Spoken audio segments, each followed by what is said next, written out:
got the Las Vegas Raiders going on the road, take on the Chicago Bears. Yeah, man. Yeah, no, this is this is definitely gonna be a fun one. Or a sad one, depending on how you look at it, I guess. So, this Bears team, they've I think I picked them last week there against the Vikings, and want to definitely see if there was some progress that they can build upon from that their victory. But lo and behold, they disappointed me yet again, and I was like not surprised whatsoever. So uh, Raiders, seems like they're getting somewhat of rhythm. I feel like for their team, Max Crosby, he's always a difference maker. You have him, being able to create some sort of pass rush against Justin Fields. That's enough, I feel like, to just like stifle any type of offense that they can produce. Their backfield has been banged up. Um, so if Crosby, if he's able just to get some sort of pass rush against Justin Fields, then it's game over. Honestly, Justin Fields can run and everything, like, or not just, or Justin Fields, he's going to be out. Actually, Justin Fields is going to be out. Tyler Badgett, right? Yeah. He's in, and man, so that's just an ugly look. But whoever it is, like, yeah, at quarterback, like Max Crosby's just going to get there against, the Bears offensive line. And yeah, that's honestly going to be enough from the offensive, from the Bears offensive standpoint. Defensively too, I feel like, you know, Bears, they had to kind of have that soft cover and everything. And I feel like a player like Jimmy Garoppolo and also Devontae Adams, like they're just, hey, get the ball out, let's get it to the right receiver, let's get open, and basically play pitch and catch that way. So it's honestly just I feel like not a good matchup against the Bears. And yeah, I feel like you got to pick the Raiders here. I think it's going to be over. I think it's a 3-point spread there in favor of the Raiders Mm. in Chicago. So yeah, I'm going to go the over there with the Raiders. Man, it's a fair spread, especially on the road. I mean, I would consider these teams closer if everyone was healthy for this game, but at least for backup quarterback play, like I have much more faith in even putting in a Brian Hoyer than I would against Yeah. like Tyler Badgett. Just seems like that might actually be the quarterback matchup this week if Garoppolo and Fields are both out for this Yeah, yeah, game. So yeah, Garoppolo's hurt too. could be pretty ugly. Yeah, I mean, even if that's the situation, I think your same logic applies to a guy like Hoyer, like a lot of pitch and Uh-huh. catch and just short plays. But it's nice to have Devontae Adams there. Obviously, Josh Jacobs is like, I would say a top 10 back in the league. You've got Michael Meyer now getting involved in the offense a bit Hmm. as a rookie. He had a really good stat line last week with more action. So hopefully they're continuing to kind of like diversify who they're getting the ball to. I mean, Jacoby Myers has had a really good season too. Underrated, fact is, at this point the Raiders are almost a top 10 defense too. So they've played pretty well there and have held opponents to lower yardage, even lower points in a lot of these games. Hmm. So they're sneakily like the second place team in the AFC West, Yeah. which I wouldn't even think about. I didn't even think that they'd be competitive this year. Like I really have little faith in this team, but they're finding them, their ways into some pretty opportune matchups based Yeah. on, the time of year where the teams currently sit. It's like they keep kind of catching some of these breaks and I think they go ahead and get another win here. Just outright. I don't know, if it's going to be a wide margin. I would imagine, both these teams struggle to maybe put up some points, Hmm. going into this week. But yeah, just having little faith in the Bears. I mean, once Fields left the game, they were pretty much, out of it, but they were already struggling with him on the field. So, and that's against Minnesota, who's also not had, the best of years, you know, altogether, and especially on the defensive side. So, yeah, just a little confused. I mean, obviously, if the Bears continue to stack up these losses, we're moving closer and closer to getting, Hmm. one of those top picks in next year's draft by ourselves, and then obviously supplement that with whatever Carolina ends up giving us. So exciting on that front. Yeah. When we look to the spring, but yeah, as far as right now goes, like I think they just take another L here. Yeah, yeah. No, I mean it's like which quarterback would you want? Would you want what Aiden O'Connell, right, or Brian Hoyer versus Tyler Badgett, right? It's like which one would you take with the their with their respective offenses that you have? Mm-hmm. Like I would definitely take whoever the Raiders have, Yeah. yeah. And look at those respective offenses too, Mm-hmm. like the weapons that the Raiders have, if the ball's in the right hands, under center, and Mm-hmm. that's a lot of there's a lot of great toys to play with. So yeah, I mean, I feel like whoever the Raiders put out there is probably gonna have a better day, on the offensive side. But Mm-hmm. here's my question to you is Yeah. like with Justin Fields, going out. I mean, to me, this is like the worst case scenario for the Bears because you kind of lose out on looks here. But number one, like if you're the GM, you're Ryan Poles, like what do you want to see the rest of the year, from Fields? Like what would it take for you to, I guess, what would it take for you as Poles to be convinced that you can move forward with Fields given, he may be out another, whatever, 2 to 3 weeks plus with this thumb injury and kind Mm-hmm. of what we've seen to date, I guess. Man, if I'm Ryan Poles, and well, first off, it's like, all right, I'm keeping my job, right? Because that badass trader, yeah, the first overall pick. But at the same time, like you had the first overall pick, and you're in this position with a quarterback, young quarterback, like who wouldn't be making a good deal with that, right? I Mm-hmm. think that's my whole thing. But then to answer your question though, man, like if I were to keep Justin Fields, well, first off, is being healthy is one thing. Like he's been hurt basically every single season of his career, I feel like, right? Mm-hmm. So that's one big thing. Being able to stay on the field, like that's essential. So, and then I guess the second part is like, yeah, more of what we saw in that 2 game stretch essentially. And if the offensive scheming can coincide with like, okay, let's definitely play to Justin Fields' strengths. Like we saw some of that, later half of last season. Albeit, yeah, they didn't have the defensive talent around him. Not as many weapons too. Like all those things were definitely factors. But yeah, getting Justin Fields, utilizing DJ Moore, like what perfect quarterback rating, right? They had or Justin Fields had with DJ Moore, so utilizing that seems they can build off of that a little bit more, and then you know uh, yeah, and then obviously just having some sort of enhancement or progression in his pre-snap read, like that to me has been like one of his biggest things is not being able to just to like, all right, I'm gonna go here based off of what the defense is presenting right now. So things like that to help speed things up. But honestly, it's year three. Like, I think most people are were hoping for something more come year three, and it just hasn't been happening. So I think that's where it's like, all right, if he, gets injured again, hey, look, injuries suck. That's, it's not necessarily always his fault. It's just kind of you know, how things played out. But at the end of the day, if I'm the GM, do I want to take somebody that will miss like 4 or 5 games out of the year, like almost guaranteed? Or do I, maybe want to take the unknown, in a Caleb Williams, right, who I Mm-hmm. think we've thrown around. And I know there's been talks of him maybe not wanting to play for the Bears, but honestly, it's like, hey, if you can bring in whatever, like Caleb Williams, bring in whatever coach you want. Like, we want to bring in, if you want to bring in, yeah, is it Riley right over there?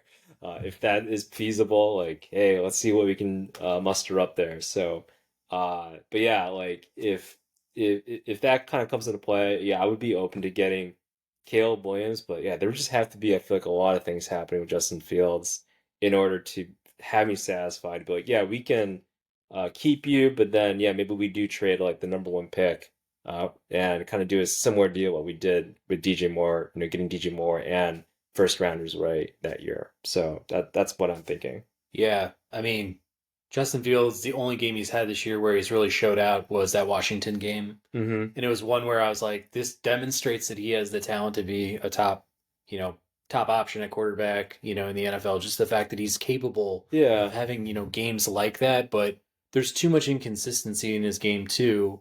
You add in the injuries now. I mean, as a general manager, it's super frustrating to have him go, obviously down right now with this, thumb injury because it's like we just have Mm-hmm. less time to evaluate you, and the team's only going to probably take steps back, with your absence and everything like that. So like you're saying, once we get to positioning ourselves in the NFL draft and stuff, we have to make those calls. You know, I'm kind of with you. I think, maximizing those slots, if we happen to guarantee a quarterback, selection with one of those, and maybe it is trading down the other one, trying to, get as much value back for that pick as possible. Hmm. The only thing I would add to this, conversation is, Caleb Williams obviously is probably the top guy on the board as far as quarterbacks go. Sure. He did struggle against Notre Dame. Yeah. I think that's real. I think, folks will look at that and say, look, he's human. He's capable of, having some, tough games. It's only going to get tougher when he gets to the NFL. So, are we just setting the clock back again for another, 2, 3 seasons? Like, it's possible. It's in the realm of possibilities, but just the way things have kind of panned out, Hmm. so far, for Fields and, his time at the Bears, like, you may as well toss him out on the open market, see what you may be able to fetch for a Justin Fields from a team that maybe Yeah. understands, like, hey, I think we could use this guy a little bit better. Like, we could, craft something more to his skill set and, take at least a shot on, Yeah. his athletic upside. But yes, from what we've seen, if we're the general manager of the Bears, like, I think the smart move is to pull the trigger and just, take the red pill and see what else is out there. Yeah, like if the Falcons like if they offer, I don't know, maybe like what, a second rounder, a third rounder, two, like a second or third rounder or something like that, would you take that, right? And then Yeah. yeah, Yeah. exactly. Yeah, I would. Yeah. I Like I would take it. And would. I think it's a trade or whatever that works for both sides too, right? Like, Ritter, he definitely has his up and downs, but like, oh, tossing Justin Fields in there, Yeah. he would kill it, I feel like. Yeah. So, yeah, no, like I would definitely be open to that. And yeah, quarterbacks have their struggles, but yeah, between like was it Drake May and everything versus Caleb Williams, at least from what I've seen, yeah, I would take Caleb Williams. So, Mm-hmm. but you know, yeah, like having a player like that, and if I'm Ryan Poles, I would want Caleb Williams to be like, okay, we're setting the clock back.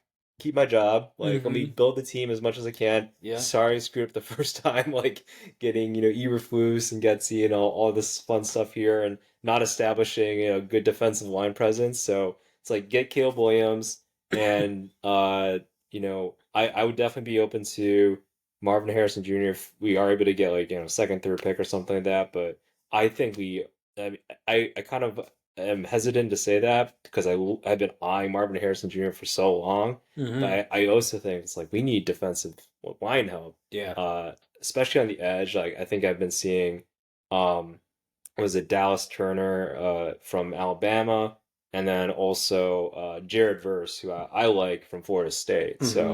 So, yeah, I think either of those two players, or if there's some other emerging talent, great. But I think I've been eyeing on those specific two players because we need difference makers on both sides of the ball, Yeah. from quarterback to edge rusher. Because yeah, well, I think we're still like last in the league in sacks, so Yeah. that's a big thing on the defensive side of the ball that we need. So yeah, like having those two, and we see progress from the Houston Texans immediately by addressing both the quarterback position and the edge rusher position this past draft, right? When they got Will Anderson and CJ Stroud, like just how impactful those two positions, getting quality talent on in those positions does to your team. So yeah, if the Bears, hey, we can take that playbook, say bye to Eberflus, get the offensive coordinator from the Texans I think I've been talking about. So and then yeah, kind of replicate kind of at least what we've seen from the Texans and their success so far. Yeah. So that's what maybe I would do, but yeah, I I just want to see a lot more from Justin Fields, I think, at this point. So That's fair. yeah, got excited with Yeah. those two games, but yeah. And I've been fighting people tooth and nail about Fields because I feel like I saw it, I saw his potential and I'm like, Hmm. man, you just need to make some subtle improvements, definitely in the passing game, be able to kind of lead your team. You got to see him like, kind of lead his team to even some like hard fought wins. Like Sure. it's not happening. Like we're in year 3 and we're still, going to be possibly the top team on the board. Like that's just, I know we have a crappy roster and like it's going to be tough to get wins with a team like that, but it's like not even been close. It's been pretty much a landslide in most of the games we've played. So Hmm. It's pretty, obviously extremely ugly. And for, any Bears fan out there, like, you don't really see the light at the end of the tunnel, really, with this Yeah. current roadmap. So, yeah, I think it's time to, shake it up and, make the most out of the capital coming our way. Yeah, yeah, honestly, and that's just like one example. Maybe the Bears are like, hey, we don't believe in any quarterback. Like I'm definitely much more like I think sometimes we overhype the quarterbacks, right? It's Hmm. like, hey, yeah, to hell with it. Let's just keep Justin Fields. Let's build as much talent. If he is not good enough, like yeah, let's just see him, you know, go bye bye after the season. Forget about whatever draft capital we can get. See if he can get it Hmm. and maybe just get whatever free agent we can get and fill that in, Yeah. something like that. I mean, what would you do next? Like a Kirk Cousins or something? I mean, I'm sure he'd be banking on one final contract here. I mean, if you were to completely bypass quarterback, with whatever you could do. Like maybe you Yeah. see that the market's going to give you, a first round pick for this year's draft and next year's draft. You give up the Caleb Williams selection, or Hmm. they just give you a complete haul. Like, would you be open minded to seeing a guy like Kirk Cousins step in and carry the torch for 3 seasons or something with the Bears? I totally would like Yeah. kind of follow, the all the teams that got Alex Smith in a way. Hmm. Like, he kind of is like or Kirk Cousins kind of is like that Alex Smith. Like you see, what he was able to do in both like Kirk or Alex Smith. And this is kind of like a lot of props at Alex Smith in a way, but yeah, he definitely propped up or elevated enough, I should say, of where the 49ers were, right? So they built a team around Alex Smith and they're like, you know what, that's enough. We've been drafting quarterbacks here and there, whether it be like a Colin Kaepernick or Brock Purdy or bringing people like a Jimmy Garoppolo. It's like, oh, this person fits our system that we have. So they get the head coach who has the offensive system in place and says, oh, okay, we need a veteran quarterback that can nurture whatever young quarterback we draft and bring up, show him the way, show how to be a veteran, etc., etc. And then yeah, maybe year two, uh, let's just plug him in, or put in the young quarterback in there to see what he can do, let him rip. I feel like that's a better instance than getting all the talented players around the quarterback. Hmm. It's like yeah, you don't have to necessarily draft. I feel like the number one overall quarterback. Obviously a talented quarterback, but we see the success that the 49ers have had with Brock Purdy. Um, and for me, it's scheming, good offensive line, and talented enough wide receivers. I feel like those things are essential. So in developing the confidence for the quarterback. So I don't know. I feel like a lot of these things about drafting like quarterbacks first round pick. I feel like it's completely and I don't know what the data says about it, but yeah, I feel like it's just completely overblown on all those fronts. Like yeah, it's much more about getting a head coach, offensive scheming, all that is much more important than just saying like, all right, this quarterback is so talented or whatever, and Yeah. Heisman's, et cetera, et cetera. So Yeah. yeah, No matter what, I would love to see us churn as many of those picks as possible. Like we can just get multiple picks on multiple picks, or yeah, get a player or two in some of these, trade downs. Like yeah, go for it, man. Like it's strength in numbers. We're a yeah. 53-man team, and you can clearly see we don't have 20 capable players on the roster. Yeah, like I've like if Arizona if Arizona says like yeah, this Josh Dobbs experiment, like it's definitely not happening, and Yeah. they offer I think I believe they have like two potentially like top 10 picks. I forget who it's them, and they have the Texans pick maybe. I think that's who Mm. they had because they traded. Yes. Yep. Yeah, yeah, yeah. So if they're able to get if there's two top 10 picks there, and they're like, yeah, we're gonna give you these two top 10 picks or top 15 picks over for the number one pick, like I would take Done. that. Done. Done. Yeah, Yeah. take that. Done. You get there's a pretty good amount of offensive line talent and defensive line talent. Some quarterbacks in there I think I saw too. That we can plug them in there. Like these are day one starters. I feel like Yeah. so take those players in there, get a Kirk Cousins, and yeah, see what happens next year. I think on that. So like I feel like that's a much more of a recipe for success than hey Caleb Williams, you're gonna be in a crappy Yeah. team, not the best offensive line. we don't know who we have a head coach or whatever. Like I feel like that's just a better way to go Yeah. about it. We have But this guy you can refer to. His name's Justin Fields. It's like all about his experiences here and can help settle you in. So right. yeah, I'm